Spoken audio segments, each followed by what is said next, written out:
Tickets for the Wabash game go on sale today at the co-op. Please get your tickets early. All freshmen are reminded that they are required to buy tickets and attend the game. That's it. Keep those frosh in line. See ya. Everybody. Tickets for the Wabash game go on sale today at the co-op. Hey, put that dink on. All freshmen are reminded that they are required. And don't forget it. And attend the game. Oh, sorry, You ought to Joe. get those brakes fixed. I was in a hurry. I wasn't. Okay, meander. All right, see you at the game, Joe. Maybe I can get Kay to come. Watch out for Mr. Luxlux. You'll knock him over. Mr. Luxlux. What kind of a sophomore are you anyway? You don't know who Mr. Luxlux is. Oh, him. Stop meaning to ask. Who is this guy? What do these words mean? Search me. Maybe he's the guy who invented the soap they advertise on the radio. Lux mentis, lux orbis. The light of the mind is the light of the world. Oh, I'll be a monkey's uncle. The point is well taken.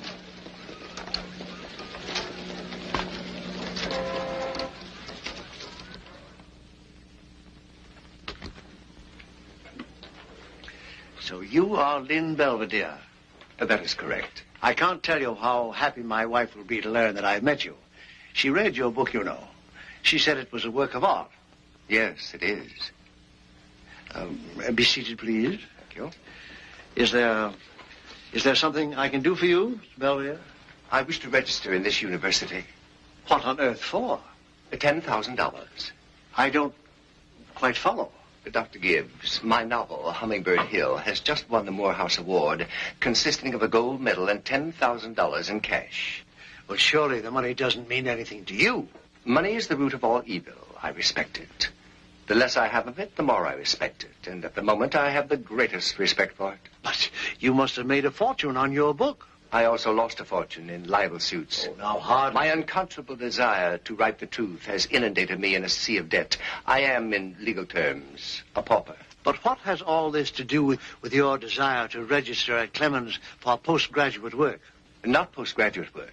I wish to register as a freshman. A freshman? I don't understand. Unfortunately, the Morehouse Foundation stipulates that the author winning the award shall hold a college degree. And, you don't? My formal education was limited to 2 revolting weeks in kindergarten. You're not serious? I'm grim.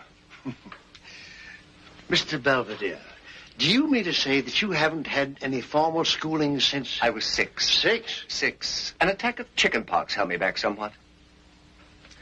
But good heavens, man, who taught you? The most exacting person I've ever met. Yes? Myself. This is simply phenomenal. Yes, it is. Now, let me get this straight. You want to register as a freshman and spend the next 4 years at Clemens so that you may claim this literary prize? 1. Beg pardon?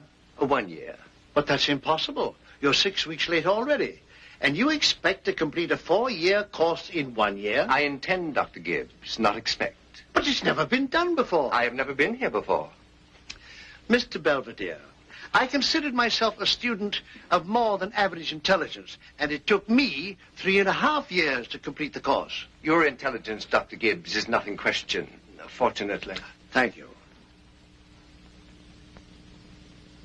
Mr. Belvedere, yours is a special case. A very special case. It certainly is. And I am going to make an exception. That is as it should be. But, Dr. Keating, Mr. Belvedere does not hold a high school diploma. Our rules specifically require a diploma Or entrance examinations. Well? Dr. Gibbs will arrange entrance examinations as soon as you have prepared for them. Very well. Mr. Belvedere, will February be too soon for you? By February, I should be entering my junior year. Hmm? It is now 9 o'clock. You have 3 hours to answer these questions. Write legibly in ink and on one side of the paper.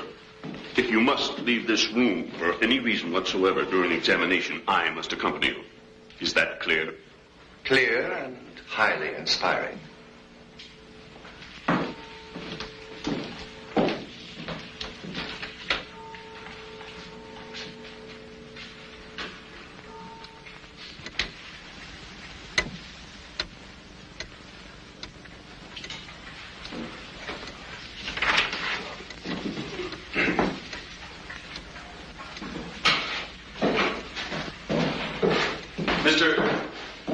Mr. Belvedere?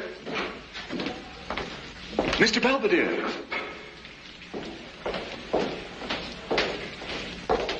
Haven't I told you were not to leave the room unless I would accompany you? That is correct. Very well. Then where are we going? Young man, I don't know where you're going, but since I have finished that rather childish exercise, which you will find reposing on my chair, I am going about my business.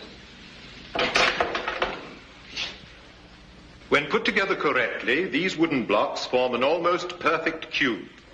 A parallelepiped. Yes, that's right. And you are allowed only 30 seconds. That will be more than ample time. I wouldn't be too sure. It's more difficult than it looks. Why, this aptitude test was devised by the noted Austrian psychologist, Dr. Otto Ludwig Landsberg. I know him well. Oh. He's an idiot. Oh. In that case, Mr. Belvedere, suppose you start. Go.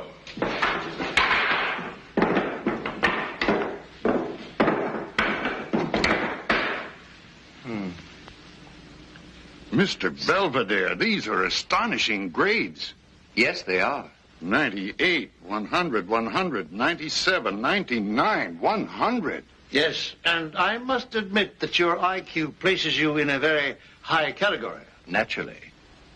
I am a genius.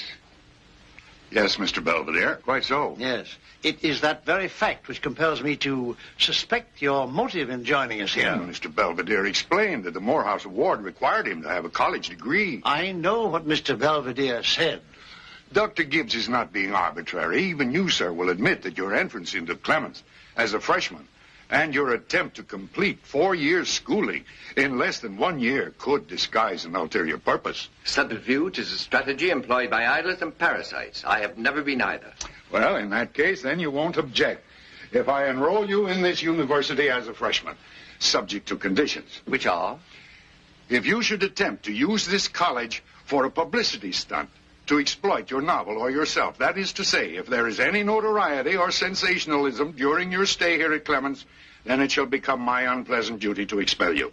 Conditions accepted. Then allow me to welcome you officially to Clemens University. Thank you, President Keating.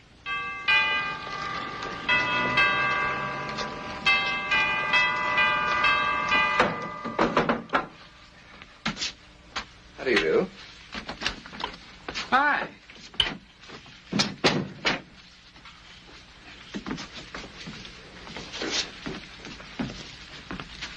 Hiya. Oh, how do you do?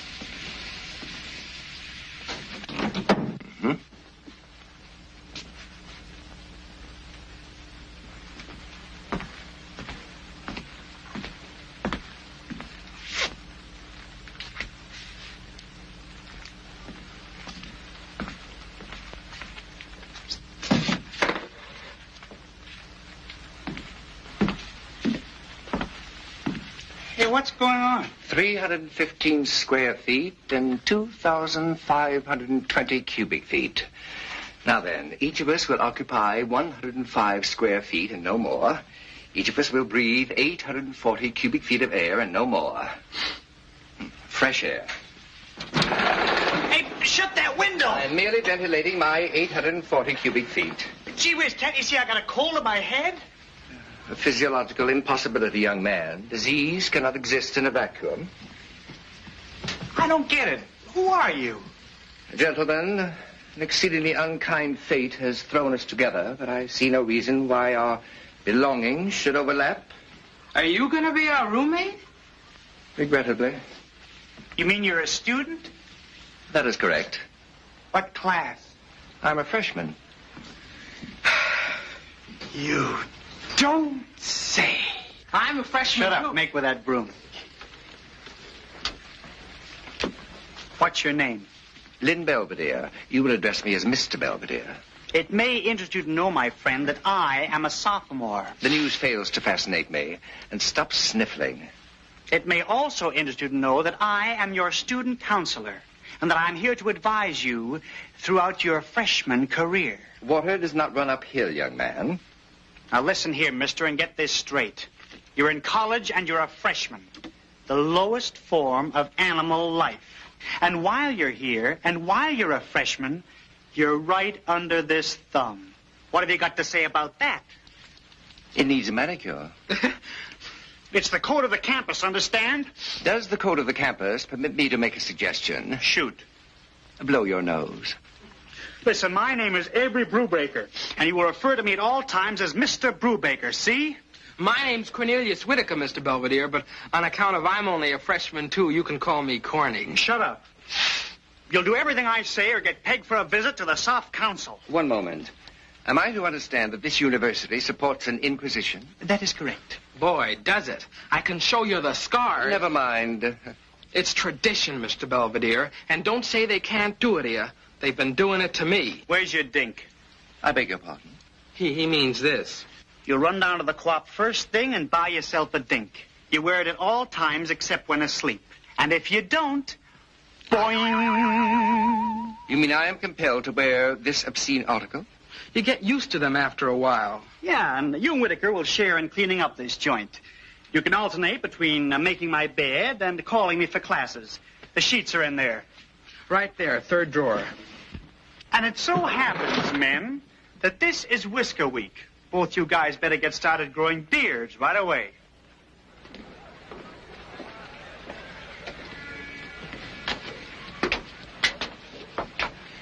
Let's take a gander at you, Mr. Belvedere. Gee, that doesn't look half bad. That which is half bad, Mr. Whitaker, is only half good. Yeah, but on the other hand, that which is half bad is only half as bad as it could be, you know? Here, for lighting cigarettes. I do not smoke. Gee, Mr. Belvedere, you've got to get used to the fact that what you do or don't do isn't very important around here. Nobody cares, believe me. You got to carry these matches so as you can light cigarettes for any upperclassman who asks you. And if you don't have the matches, they peg you. Here, put one in every pocket.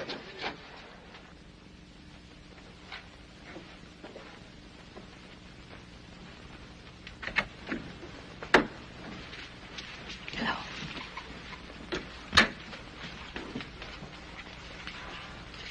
Say, it's none of my business, but you might get in trouble being in here. This is a senior seminar. Freshmen aren't allowed. Thank you. Pardon me, but are you by chance Lynn Belvedere, the author of Hummingbird Hill? I am the author of Hummingbird Hill, but not by chance. Oh, I've been looking everywhere for you. I heard you were registered here as a student, and I had to see you. I'm sorry, young lady, but I do not sign autographs. Oh, I don't want an autograph. I'm Ellen Baker. How do you do? I'm on the Daily Lion, the college newspaper, and I want an interview with you. About what? Well, about what you think of college and how it feels to be a freshman at your age and... Well, just about everything. Miss Baker, since my arrival here, certain circumstances make it impossible for me to give an interview to anyone. But Mr. Belvedere, it's vitally important to me. You see, I'm majoring in journalism, and an interview with a celebrity like you might give me my start as a writer.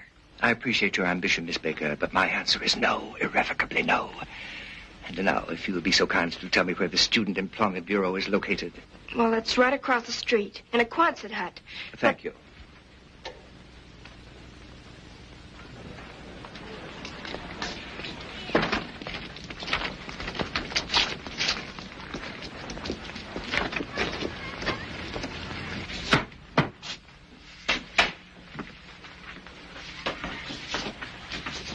How do you do?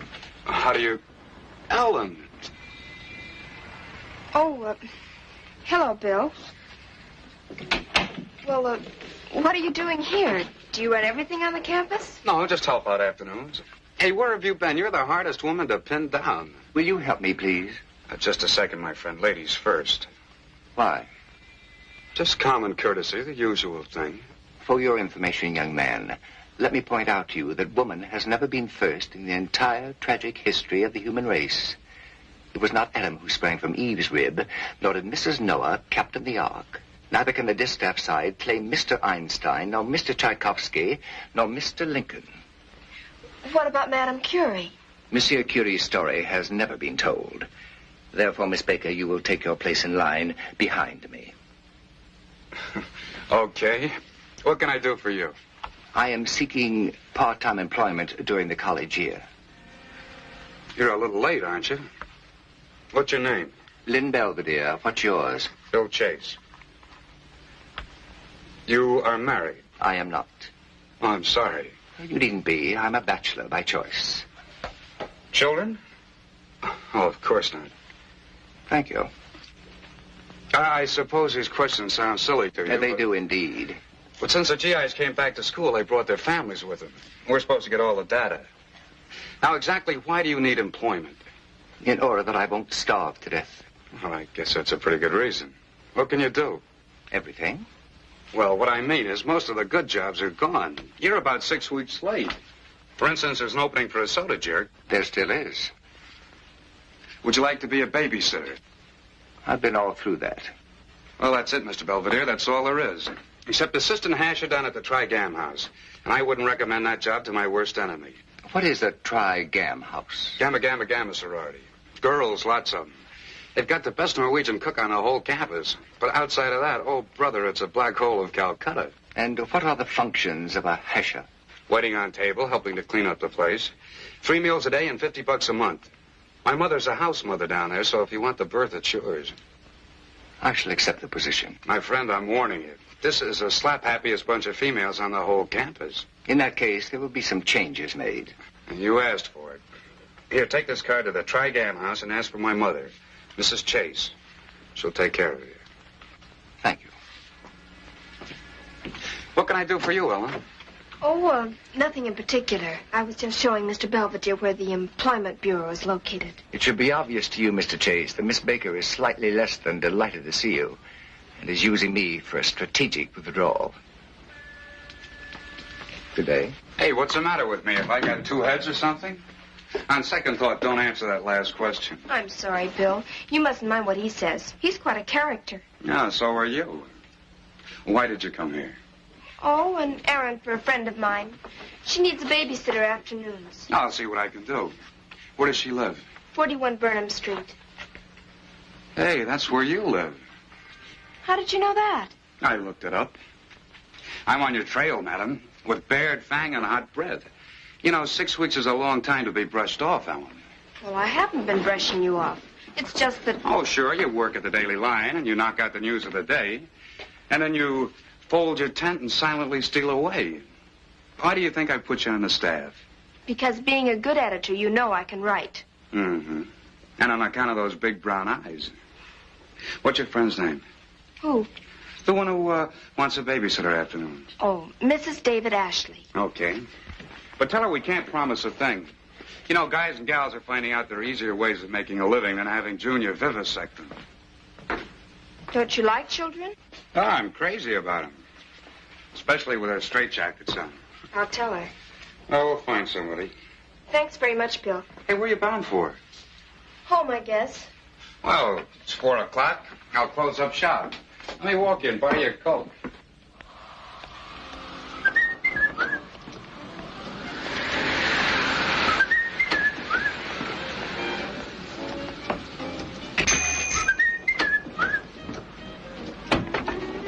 We are not late. I reserved the course for 4 o'clock. Oh, you've never been on time in your life. Oh, get there and have to stand around. Hey, that bell's been on the blink for generations. Just barge right in. Thank you.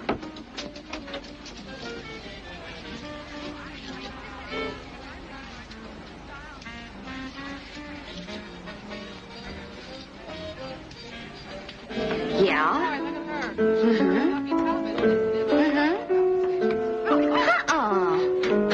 Oh, Danny, now don't get huffy, for heaven's sake. I'm telling you the truth. I just washed my hair and it won't be dry by tonight. No, Danny. But, Dan, you certainly understand that a girl's crowning glory is very important. Isabel, have a heart, will you? Find something else for a change. Hey, close the door, will you? Oh, God. not you, Dan. I was talking to somebody else. There's about as much privacy here as Grand Central Station. Yes. So I said... Yes. Okay. Yes. I know what you mean, but let's go into it some other time. Well, of course I'm not trying to give you the brush off, Danny. You wouldn't want me to catch my death of cold, would you? May I interrupt your conversation? What? Oh, Thursday night? Oh, no, I'm terribly sorry, Danny, but my hair will be dirty by then and I'll have to wash it again. A creep. Creep. Sure, you call me again sometime, Danny. Real soon. Oh, why do I always get stuck with the creeps? You just can't get them lost. No. Hey, Fluffy, your water's gonna run over, and you left suds all over the floor. Okay, I'm coming. Young woman. Hi. Hey, you. Relax, she means me. What do you want? Did you take my peach thingamabobs with the lace edge? I'm wearing them. So what? Well, take them off right away. Don't get so emotional, darling. You'll get them back. The minute you return the nylons you lifted for me last Tuesday. Hey, now, Sally, for crying out. I beg your pardon, but it's... Oh, you said Sally and bring her thingamabobs to school or what?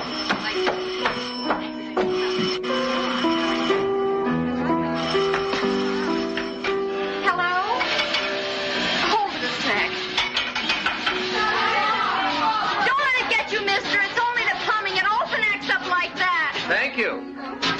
You waiting to see somebody? I'm waiting to see a Mrs. Chase. Well, just barge right on in the living room and spread out. I'll tell her you're here. Mrs. Chase. Who? Oh, Eddie.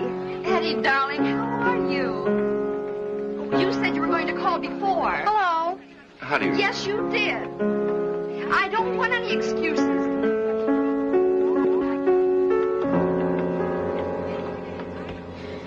I always get this passage wrong.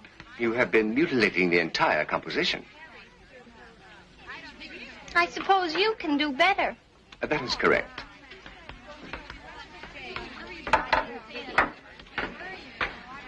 Allow me.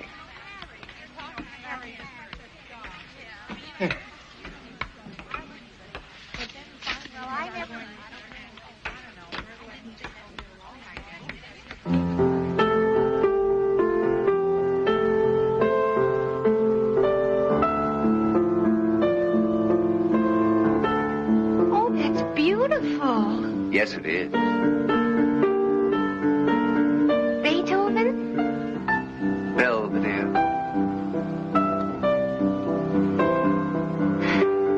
You play like Rubinstein. Rubinstein plays like me. Hey, Isabel, for the last time, will you please play something else? Give us a boogie beat. She's just a lowbrow. She knows perfectly well nobody nice plays boogie. I do.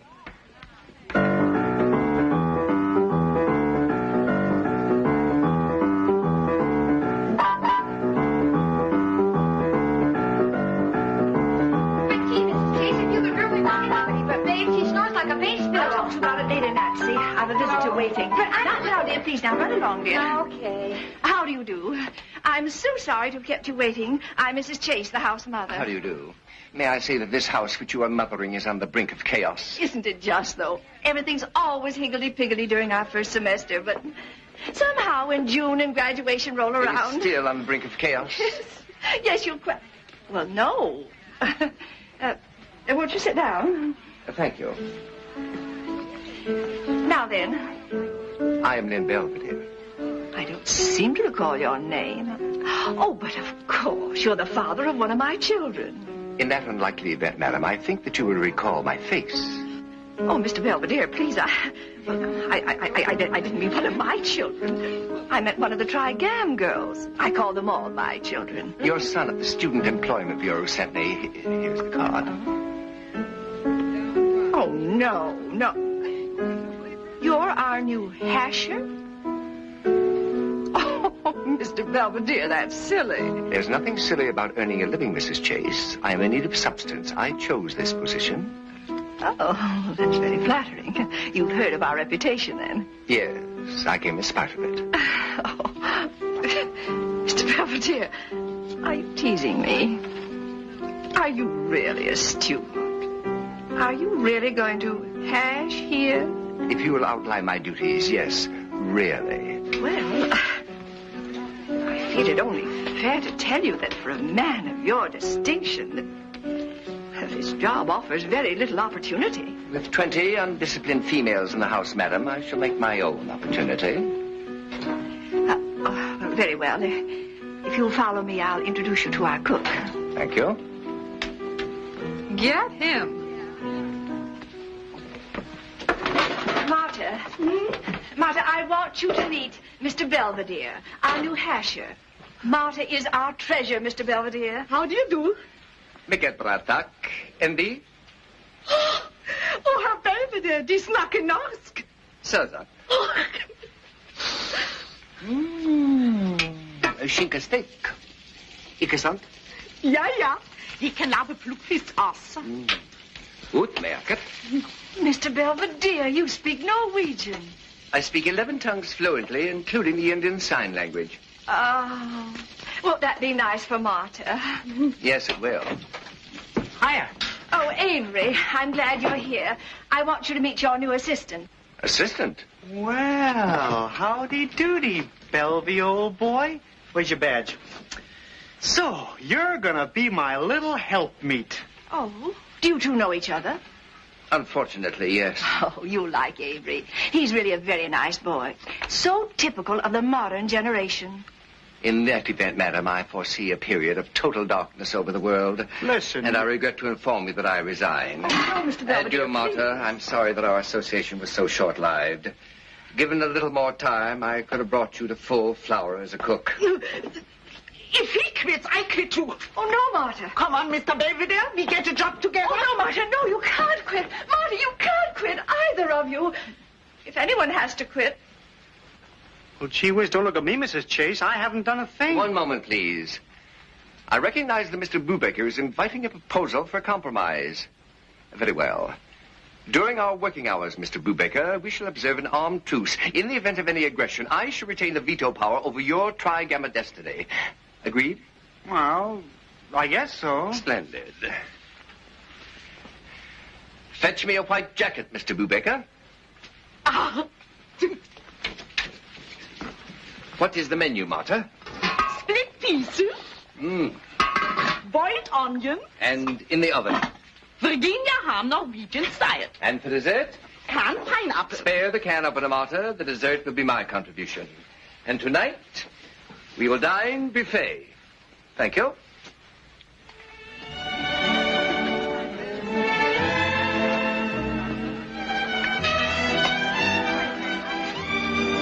What is it, crepe Suzette? Crepe Belvedere. Crepe Belvedere? Of course. Thank you. You will be good enough to serve Mrs. Chase. Oh, that's awfully nice of you, Mr. Belvedere, but I always wait on myself like the other girls. You are not like the other girls, Mrs. Chase. You are an elder. Therefore, you will be seated, and you, Miss Auchincloss, will serve her. Well, this is all very nice. Why, thank you, Avery. Hey, Jeanne, it's dreamy. Miss Nelson, appreciation of good cuisine should be demonstrated without benefit of dialogue or sound effects. I'm sorry, Mr. Belvedere. Crepe Suzette or crepe Belvedere. I've eaten this before, and I don't need lessons in manners from a hasher. Possibly not, Miss Auchincloss, but your appearance warrants comment. Such as what? Now that you ask, I should advise you to make no claims which you cannot later prove. Well, really? Your eyelashes, Miss Auchincloss, are obviously artificial.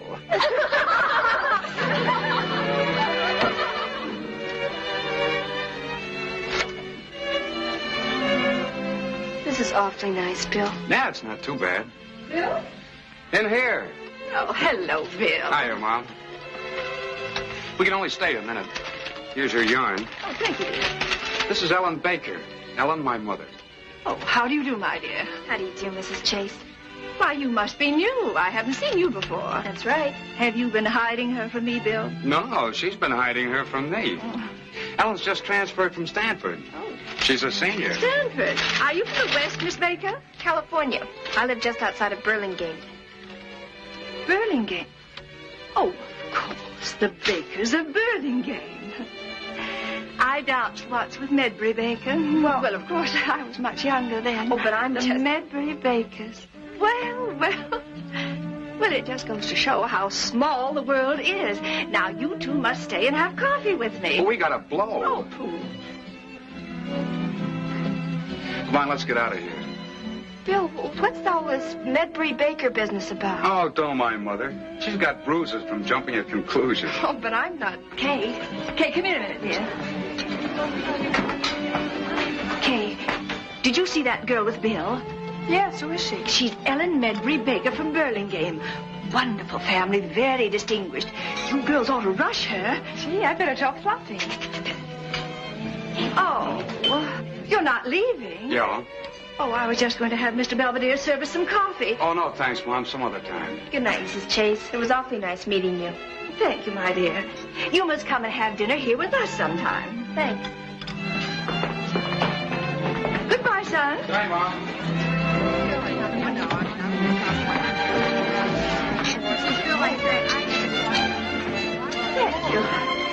Miss Nelson. Gwendolyn.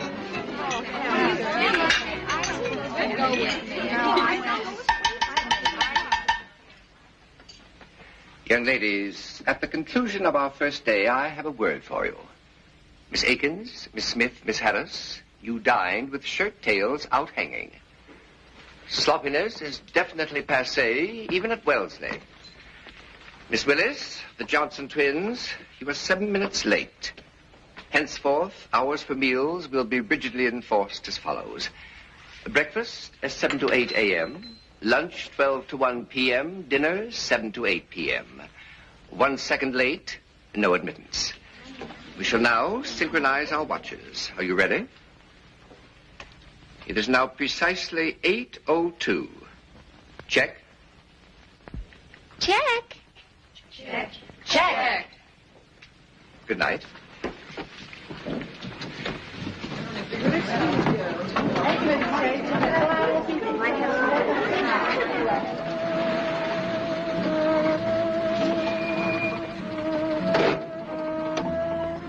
Hey, wait a minute. Good night, Bill. Thanks for a wonderful evening. It was nice meeting your mother. Hey, when do I see you again? Do you want to? I wasn't very good company. Oh, under my guidance, you'll improve. Tomorrow night? 7? All right. Oh, and tell your friend to get somebody else to hold hands with her little monster. I'll tell her. Good night. Good night.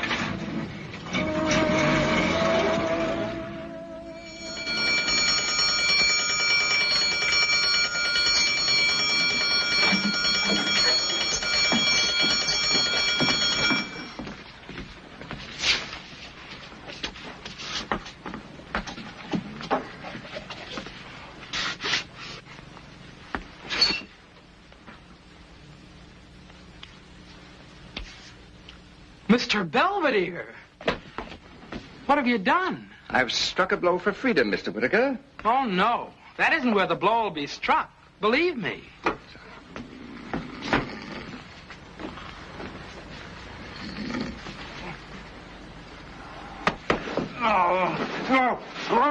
What's the matter? It is now 6:30 a.m., Mr. Brubaker, the hour at which you wish to be awakened. Good morning. All right. Line up for whisker inspection, you guys. Whittaker?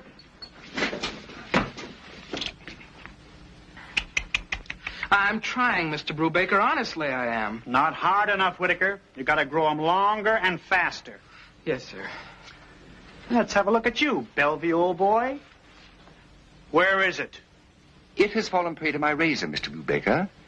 Like any other normal, decent, civilized human being, I've shaved. Okay, pal. You'll report at 10 o'clock tonight to the Soft Council and explain the loss of those whiskers. Uh-oh. The double whammy.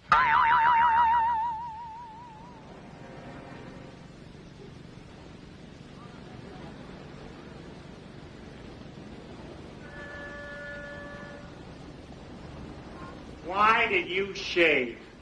Because I happen to be a human being. We cannot accept your explanation, Belvy. In the first place, a freshman is neither normal, decent, civilized, nor a human being. How do we find this guy, gents? Hairless, as charged. Sorry, Belvy, old boy? May I interrupt? No. Okay.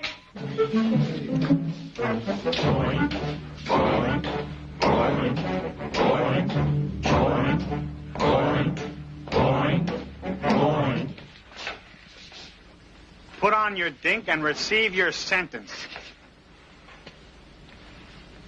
Out of consideration for your age, Belvy, we will not emboss our class numerals on your epidermis, which is our usual penalty. Instead, we have a very special present for you. Come here.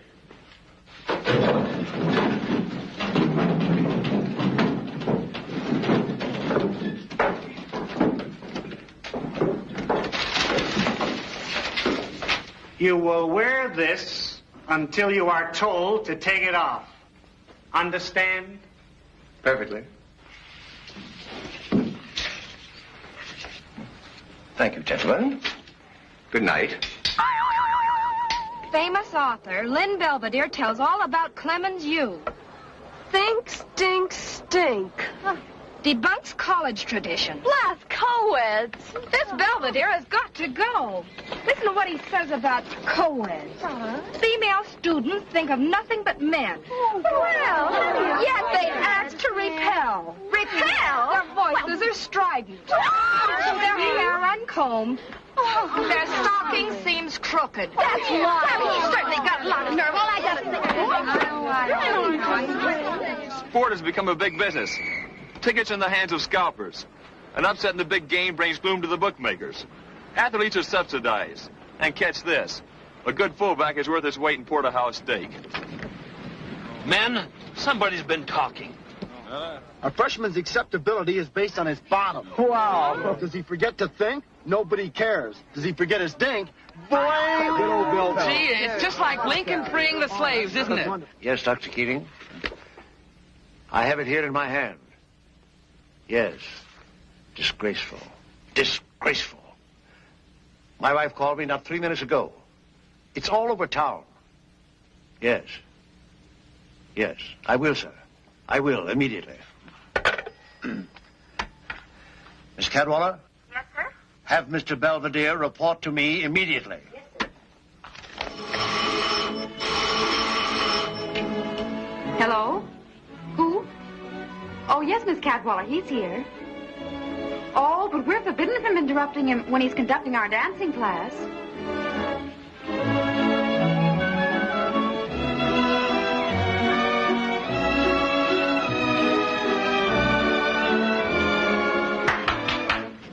One moment, young ladies. There are two ways to do the waltz. You are doing it the wrong way. I shall demonstrate the correct way. Miss Pinckney, 1, 2, 3. Glide, Miss Pinckney, don't bounce. Oh, Mr. Belvedere, if only every time I dance the waltz I could have a partner like you. You are indulging in wishful thinking, my dear.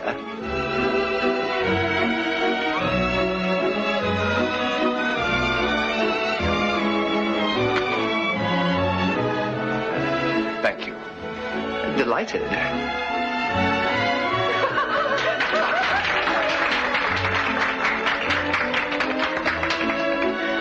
How delightful. And what a surprise. Oh, but that isn't why I tapped you. Oh, Dr. Gibbs wants to see you in his office immediately. Well, thank you, Mrs. Chase. He just telephoned. Sally took the message. She said it was very important. Good afternoon, ladies. Class dismissed.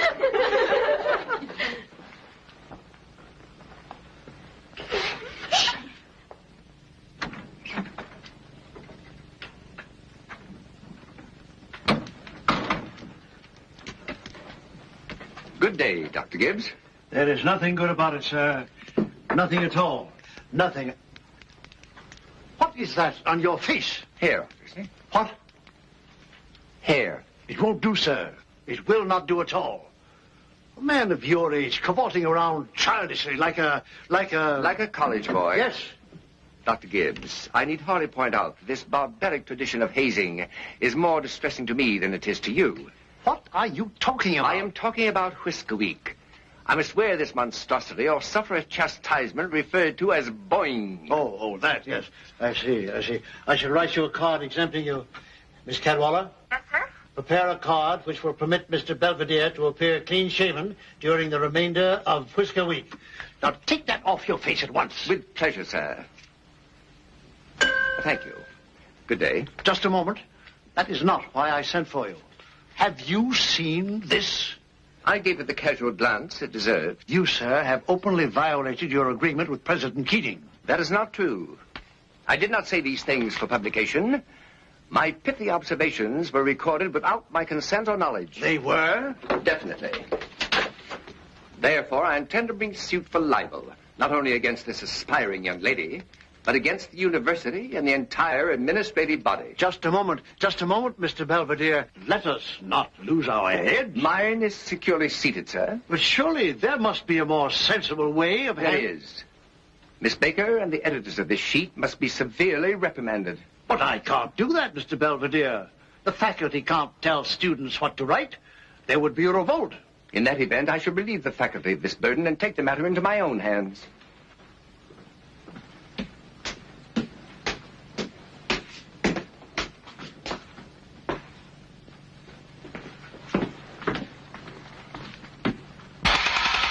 That's the portion.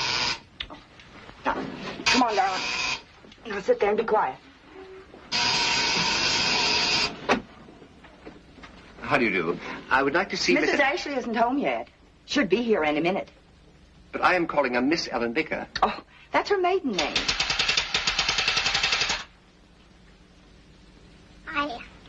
Was she expecting you? Yes, she's expecting me. I'll wait. Well, I don't know that It's quite all right.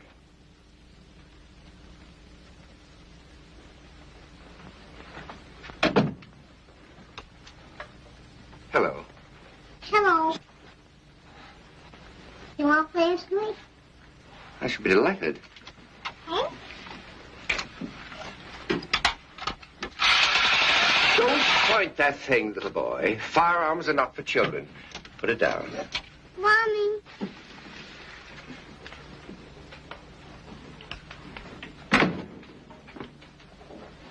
Hi. Hello, darling. You been a good boy for Mrs. Myrtle? Oh, just as good as gold, Mrs. Ashley. With a little training, you could make a very fine gangster out of him. Mr. Belvedere, what are you doing here? Nothing half so fascinating as what you're doing, Miss Baker. Did I do wrong letting him in? He said you were expecting him. No, Mrs. Myrtle, that's quite all right. Take Davy to his room, will you? I'll be in shortly. Goodbye, Daddy. Davy. That isn't your daddy. Now run along. Come on. Come on. Whoops. Miss Baker, in future, when you take unauthorized pictures of me, please use panchromatic film. It's kinder. Mr. Belvedere, wasn't it a little presumptuous of you to come here uninvited?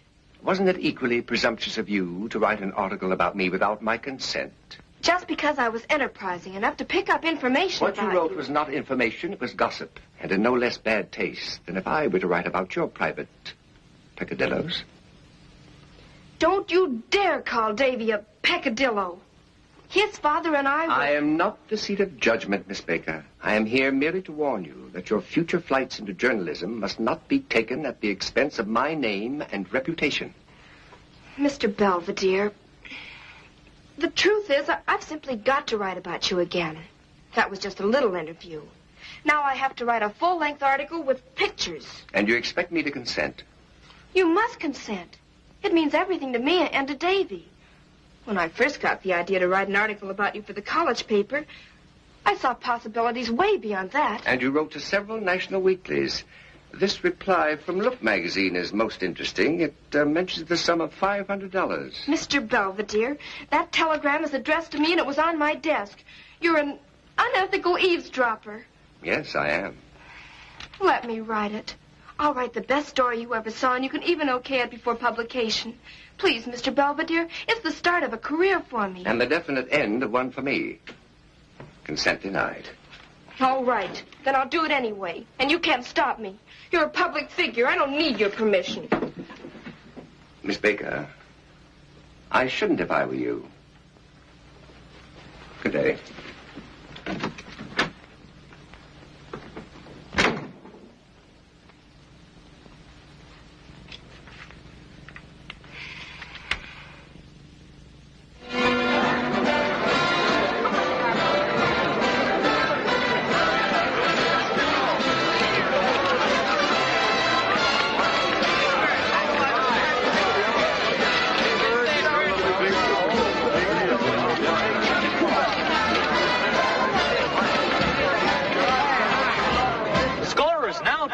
The next event, the 100-yard dash, is about to start. It's starting!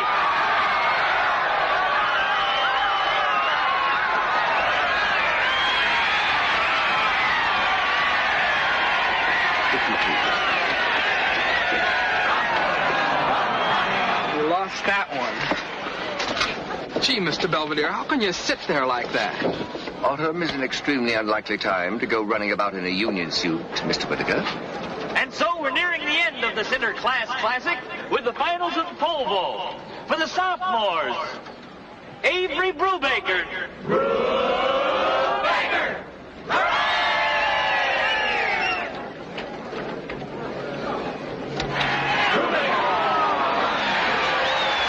12 feet 3 inches. Brubaker, 12 feet 3 inches.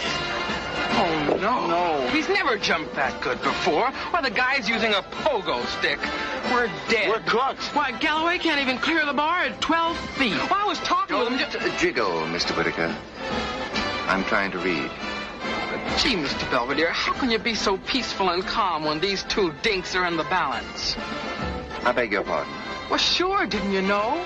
If we lose this pole vault to the Sophs, we're stuck with these dinks until next June. And if we win? Well, we get rid of them right now. Mr. Whittaker, into each life some rain must fall. Mr. Brubaker is about to get drenched.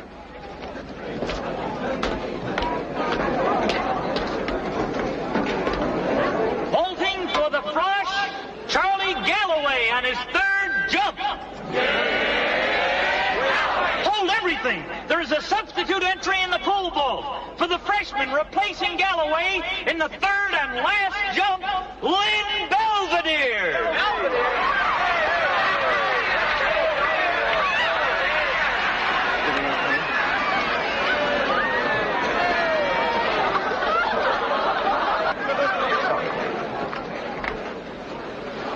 At what height Aren't did you going to change your clothes? That will not be necessary. At what height did Mr. Brubaker jump, please? 12.3, and that's a new high for him. Make it 14. Get this, kids. Belvedere has just requested that the bar be set at 14 feet.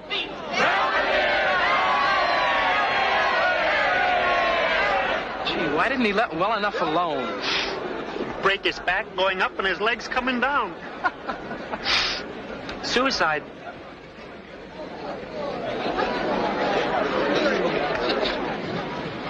Gangway, please.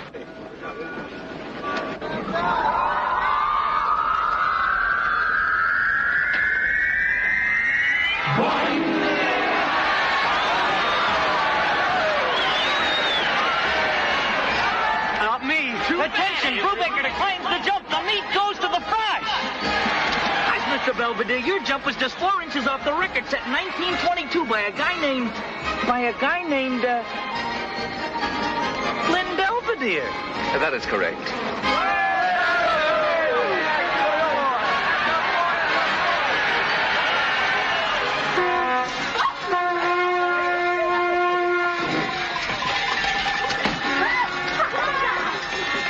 It isn't safe for man or beast to be out tonight.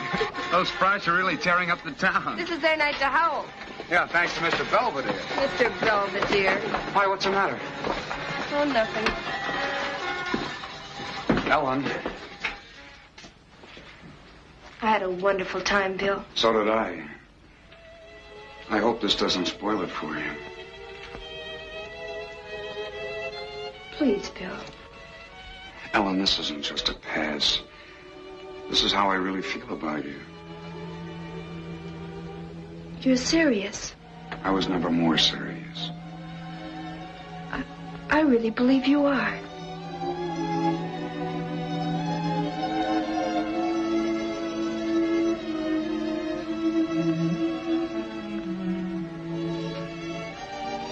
Bill, there's something I have to tell you.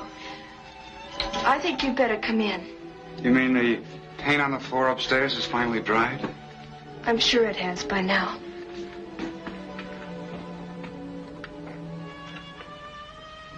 Say, this is all right. I don't blame you for hiding out here. Sit down, Bill. There's someone I want you to meet. Here we go again. The mysterious Miss Baker. There won't be any more mysteries, but it may be a shock to you. You'd better sit down.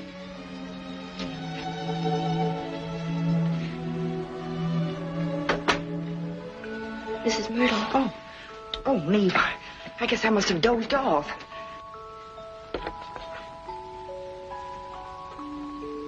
Thank you. Good night. Oh, good evening. Good night.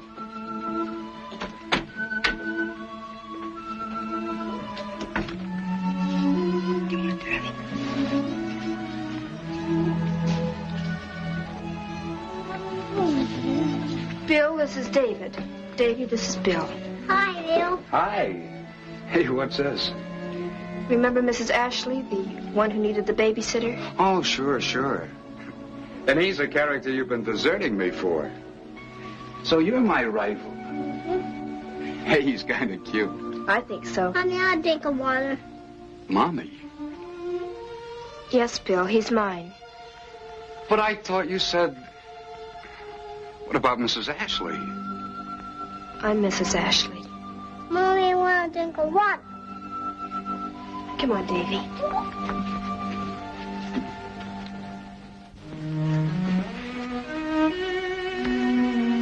Get your robe off.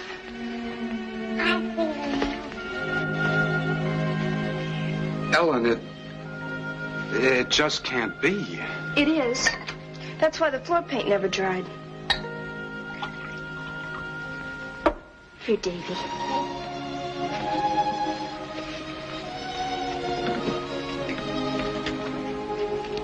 Good boy.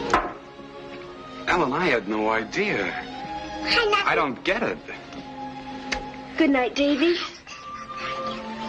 Say good night to Bill. Good night, Bill. Good night, Mom. Good night, fella. Sleep tight.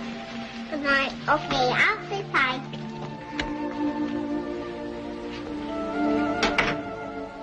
Look, Ellen, brief me, will you?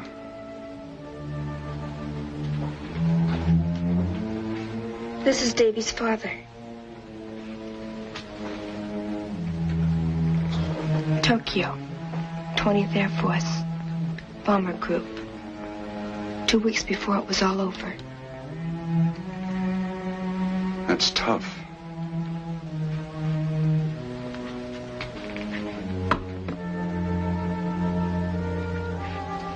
It makes a difference, doesn't it?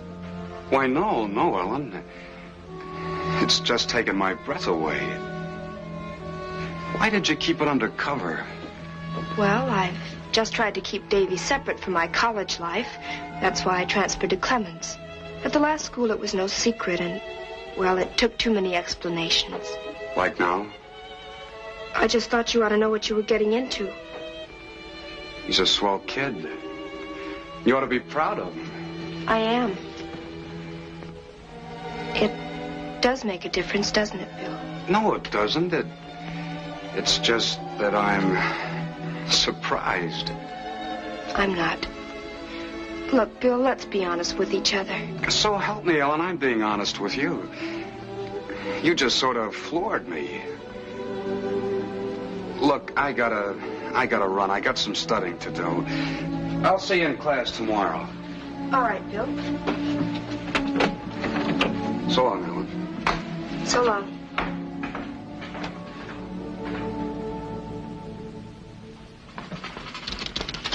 4 of these. Yes, Mr. Belvedere. Please don't sniffle, Mr. Brubaker. It's this nose of mine. Definitely, you have an allergy. Yeah? I never had it before I came to Clemens. And obviously you're allergic to something at the university. What do you think it is? An education, Mr. Brubaker. Gee whiz, Mr. Belvedere. Ever since you became a sophomore, you've been picking on me. This will all seem mere bagatelle, Mr. Brubaker, when next week I become a junior. Gosh, how fast things can change in a fella's life. When you have finished philosophizing, charge these groceries to the Trigam house. I shall pick up the turkey. Yes, sir.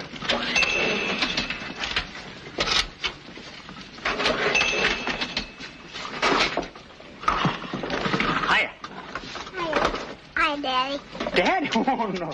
You got the wrong daddy, Junior. What's your name? Davy. Hi, Davy. Hey, Davy. Want to hear him squish? Can you hear him squish? You do it. Go. Oh, that's good. Do it again. Okay. Ah. Davy, what did you do? Threw a tomato can at me. That's what Oh, I'm sorry, Avery. I'm sorry. Oh. Mommy. Mommy?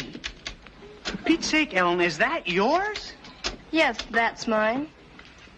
Come on, Davy. Hey, Mr. Belvedere.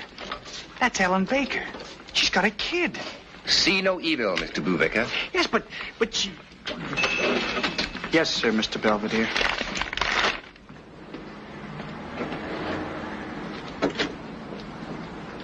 Ellen. Hello, Bill. May I help you? Thank you. Hi, Davy. Hi, Bill. Come on, honey. Ellen, I wanted to talk to you. I'm sorry I haven't gotten around to phoning you, but I've been kind of wrapped up. You don't have to explain, Bill. I understand. No, I don't think you do. Do you mind if I come up? Sure. The paint's hardened by now. Come on, Davy.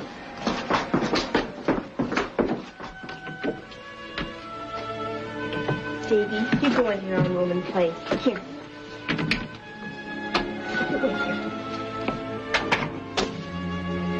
Ellen, I've been doing a lot of thinking. And you know what I've decided? What? That I am the original pinhead. Bill, you don't have to go through all this. You're just doing it because you're a nice guy and you feel you ought to. You were never more wrong. I don't blame you. I'm a widow and I've got a child. I know how you feel. Yeah, maybe you're right. Maybe that was the way I felt. I said was. You see, you came at me kind of fast that night. Sort of took me off my feet. It wasn't you or Davy there. It was, well, it took a little while to get used to the idea. And a little while longer to get up enough gumption to face the competition. Sit down, Bill. Of course I love David. He was a fine person. I married him on leave. I guess we wrote more words in letters than we ever got a chance to say to each other in person. He was killed before Davy was born, and... You don't have to tell me all this, Ellen. I do. I'm proud I was married to David. I'm sorry he didn't see his son, but... There's no competition, Bill.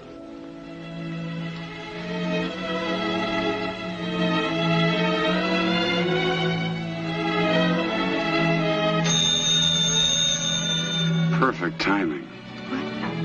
It's my mother. She wants you to... Hello? Hello, Mrs. Chase. Fine, thank you. She wants you to have dinner with her and the girls. Dinner? Tonight? I'd love to. I'll drop in afterwards and we'll give her the big news. 7. All right, I'll be there. Bye-bye. You were pretty sure of yourself, weren't you, chum? No, ma'am. I was pretty sure of you. Mr. Brubaker. Well, I just wanted to say it was one of the nicest dinners we've ever had. The nicest. Oh, don't let me disturb you. And the turkey.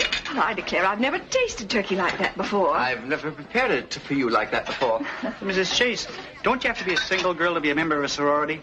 I mean, you can't have a family and belong, can you? That's right. And why are you rushing Ellen Baker? She's got a 3-year-old kid. She's what? The dishes, Mr. Brubaker. I saw him today. He threw a tomato at me, and it had a can around it. He? She's got a little boy. His name is Davy. I saw him with my own eyes. Mrs. Chase, there's no cause for alarms or excursions. Many women have a son, yourself included. It requires no particular talent. But she said nothing about it to me. Neither did Bill. Well, if there's a child, there must be a husband. Not necessarily. Miss Baker is a relict.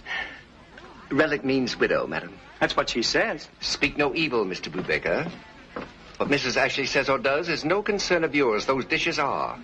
It's of grave concern to me, however. Did you say Mrs. Ashley? Yes. Ellen Baker Ashley. And she's no relation to the Ashleys of Newport, madam. Has anyone on as we never thought before? Miss Baker?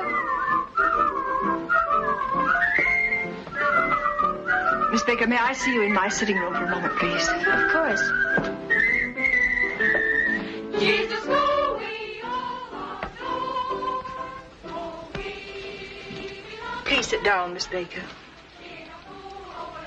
Is something wrong? I'll come straight to the point. I do think I should have been told. After all, I am Bill's mother. Oh, I'm sorry, Mrs. Chase. It's just that... Well, Bill asked me not to say anything until he came by to take me home. Naturally, he wanted to be present when we told you about our engagement. Engagement? Oh, dear. You and Bill? Why, yes. Isn't that what you're upset about? Oh, this only makes matters worse, Mrs. Ashley. Oh, I see. Please don't think I'm one of these possessive types of mothers, but I do think you might not have deceived my son and me by concealing your past. Has Mr. Belvedere been talking to you? Oh, Mr. Belvedere has nothing to do with this, my dear. But you've obviously heard about my little boy. Yes, I have. And I must say I'm that surprised. What I mean is you're so young. Well, you just don't look like a woman of... Exactly what do you mean by that? I mean, Miss Baker, that it's a mother's duty to protect her son, Mrs. Ashley. The name, Mrs. Chase, is Mrs. David Ashley. That's how the marriage license read. I take thee, David, is what I said when I was married. We regret to inform you that your husband, David Ashley, was in the telegram from the War Department. David Ashley, Jr. is on my baby's birth certificate. My name, Mrs. Chase, is Mrs. David Ashley. It's a fine name, and I've kept it clean, and I intend to. You and Mr. Belvedere notwithstanding. Good night. Please, Mrs. Ashley, let me make myself clear. You have. I'm sorry. Good night.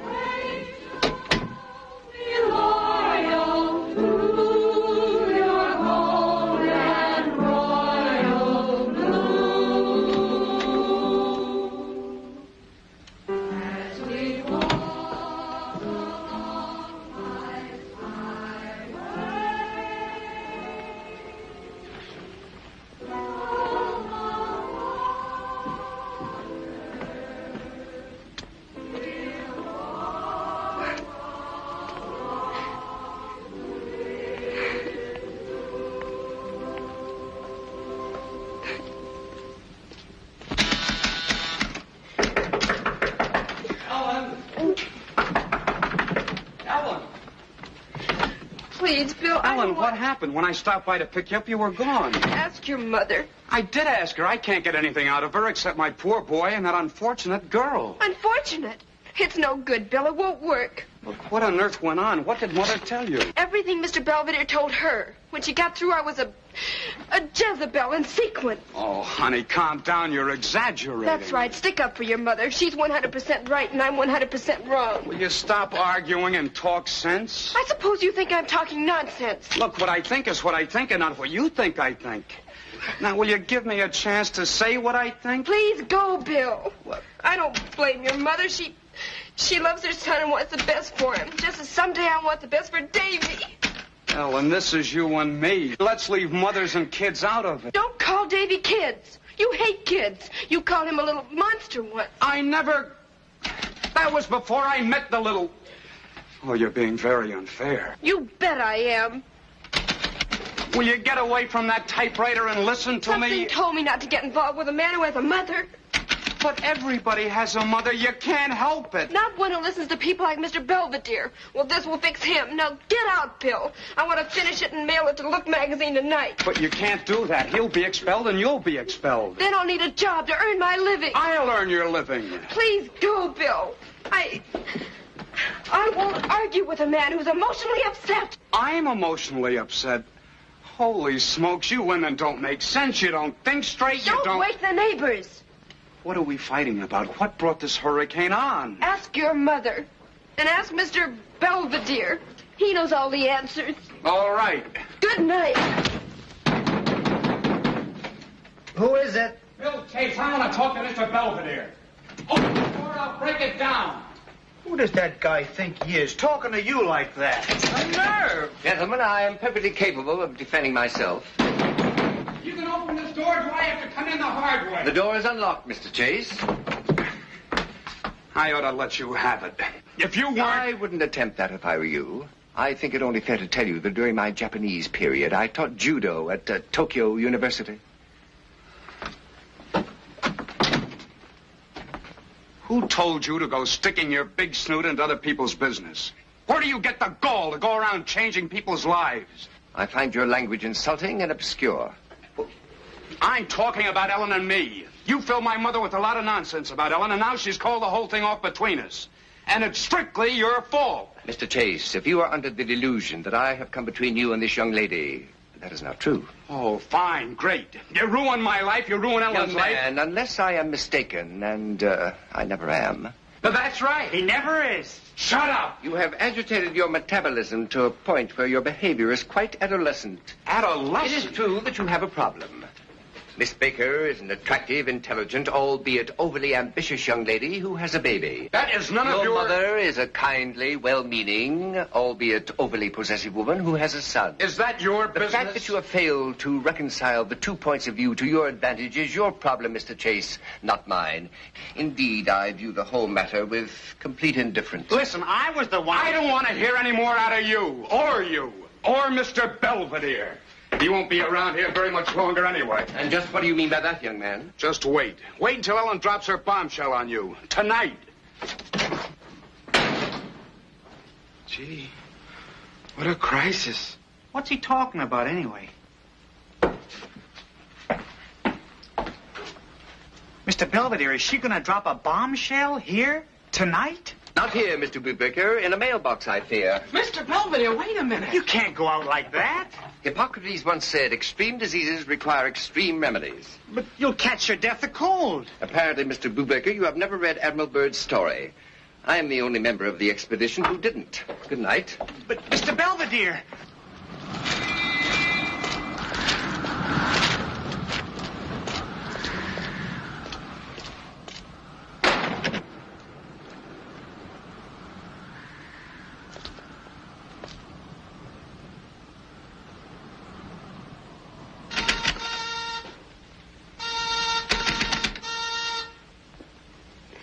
Some other time, Mr. Chase.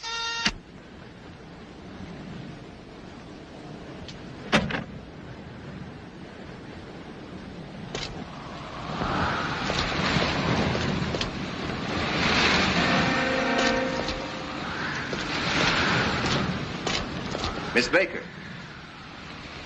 Miss Baker.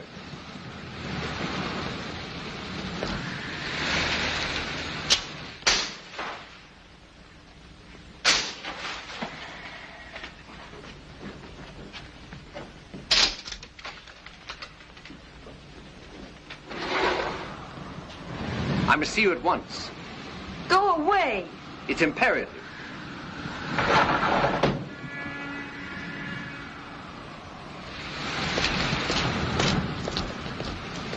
Mr. Belvedere! Oh, I'm a gone guy. I thought I'd never find you. What do you want? Mr. Belvedere, you can't go running around the streets dressed like that. This isn't Pajama Reno week. I have no time in this urgency to take cognizance of false modesty. But, Mr. Belvedere, gee whiz.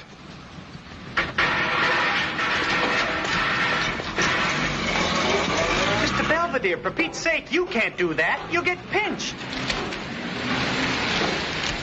Take it easy. All right, mister, start talking. But I haven't got anything to say. I'm just holding his pants. Put him in the car, Mac. Get in the car. Stay there. Hey, Mac, come here, give me a hand.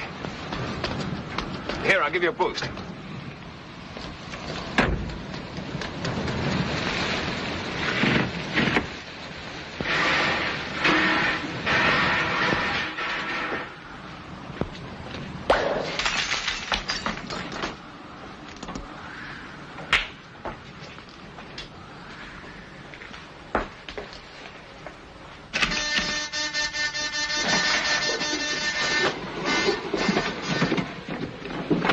Miss Baker, this is urgent. I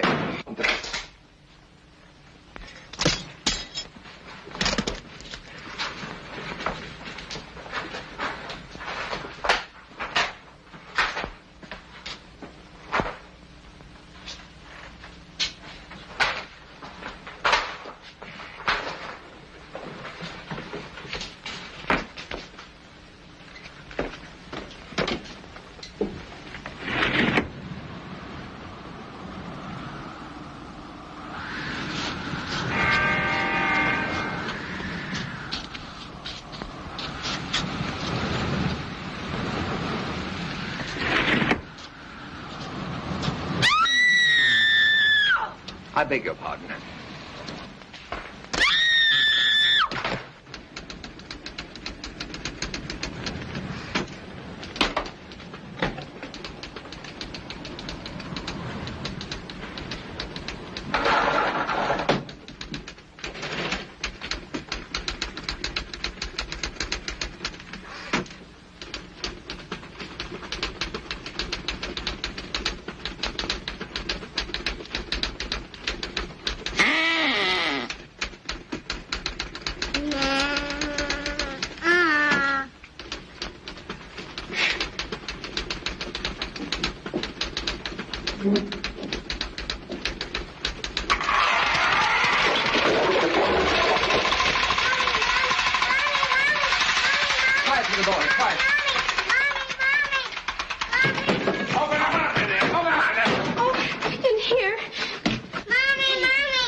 Come out of there.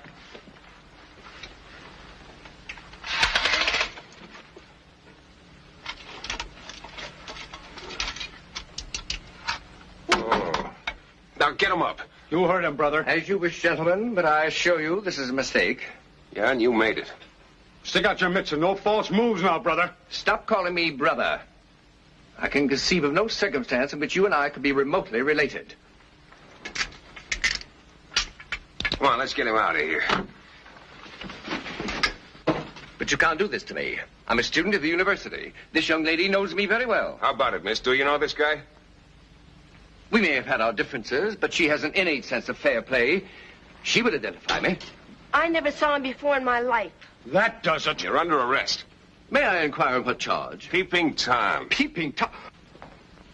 Stand over here. What's your name, mister? John J. Doe. Wise guy, huh? Okay, Mr. Doe. We'll just dump you in the drunk tank and refresh your memory. Take the cuffs off, Mac. That would not be necessary, Sergeant. Didn't you lock him? Of course I locked him. The guy's a Houdini. I taught Mr. Houdini. Frisk him and find out who he is.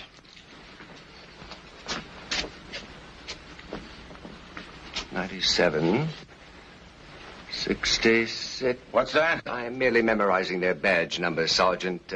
Griggs. Thank you. You will long remember this dank, turgid night, Sergeant Griggs. To your regret. You sure this guy ain't top-heavy? You will discover, Sergeant, that I'm much more sane than you are. To wit, I know that you have the legal right to hold me incommunicado for 48 hours. I also know that I have the right to make one telephone call. Therefore, I demand that I be allowed to exercise this right here and now. Who do you think's running this joint anyway? You are, sir. And I suggest you enjoy it while you may. You don't scare me, Pop. All right, make your legal phone call. And then toss him in the tank, Mac.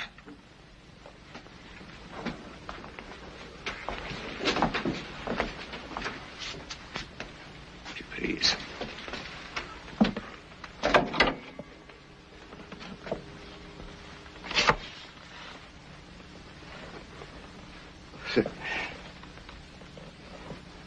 He hasn't even got a nickel on him, Sarge.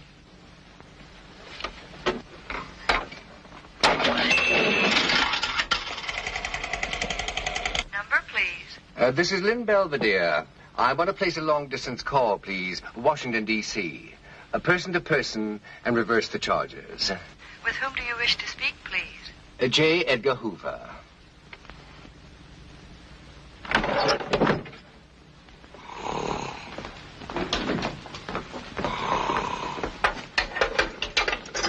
Hey, you.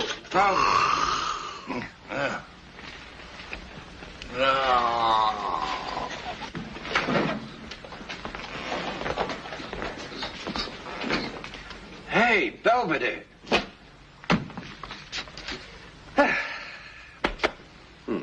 You should try it, Sergeant.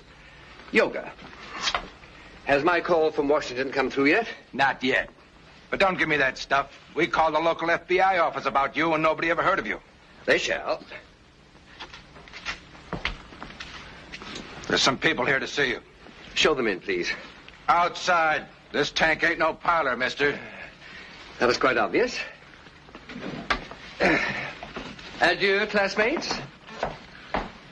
Please go away. All right. Here they are. You okay, Mr. Belvedere? I was the one who brought Mr. Chase and everything. Got it? This here young lady has explained everything. About knowing you, that is. So we'll call it all a mistake and drop the whole thing. I have no intention of dropping it. The contrary, I shall fight it through to the highest authority. And I demand a hearing now. Another crisis. But she dropped the charge. Why did you drop the charge? Because I couldn't sleep all night. That was your conscience. I slept perfectly. He sleeps upside down. I just can't stand here and swear I've never seen him before because I have seen him before, and I hope I never see him again. And that goes for one or two other people here, too. Well, if you'd only Mr. Belvedere, I wish you could do something to bring them together. Ellen won't speak to Bill, and Bill won't speak to me. Please. What is in that The envelope? story I wrote about you. Why haven't you mailed it? Because I just finished it. I won't let her mail it. You can't stop me. You'd be foolish to try, Mr. Chase. Let her blast my college career and her own. Let her go on to a shabby success, dragging her ill-fed offspring behind her. There'll be nothing shabby about Ellen's success. And David is no ill-fed offspring. He's a darn fine... I'm sure he is... You keep out of this, Mother. Mr. Chase, be wary of women who are hag-ridden with ambition. I am not. I am not hag-ridden with ambition. I'm just tired. Ellen. On guard, Mr. Chase, on guard. One does not reason with an emotional young woman. I'm not emotional. All I want to do is graduate from college and keep Davy and have a home and... Yes? Oh, all right. Here, take your old story. Thank you. Look, would you mind continuing this outside, please? Hello? Who? Yeah, he's right here. For you, Mr. Belvedere. It's Washington. Hello? Hello, Edgar. Yes, there was some trouble, but I've taken care of it myself. Uh-huh. Well, thanks for calling, Edgar. Goodbye.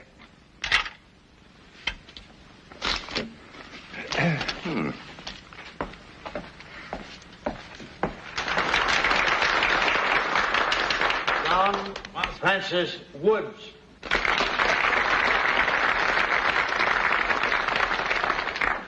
Elizabeth Zerndon.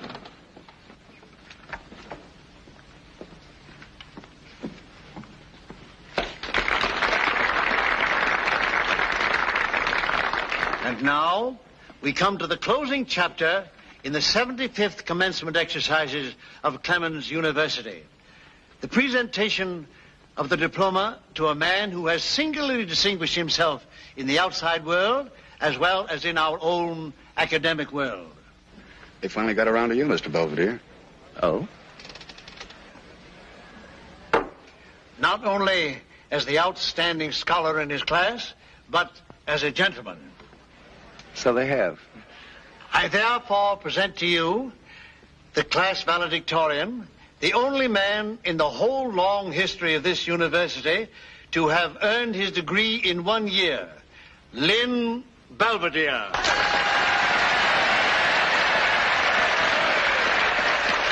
Mr. Belvedere, congratulations. You are not only a great scholar, but a man of principle, and I want to thank you for keeping your bargain about the publicity and notoriety, I mean. Not at all, President Keating. And now, it gives me great pleasure to present you with this. Thank you, Dean Gibbs. And it gives me great pleasure to present you with this.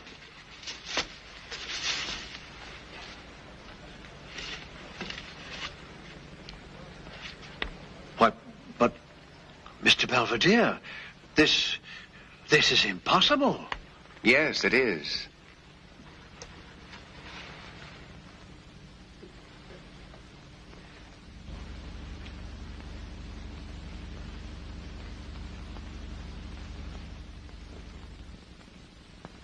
Collegiate, yeah, we are collegiate.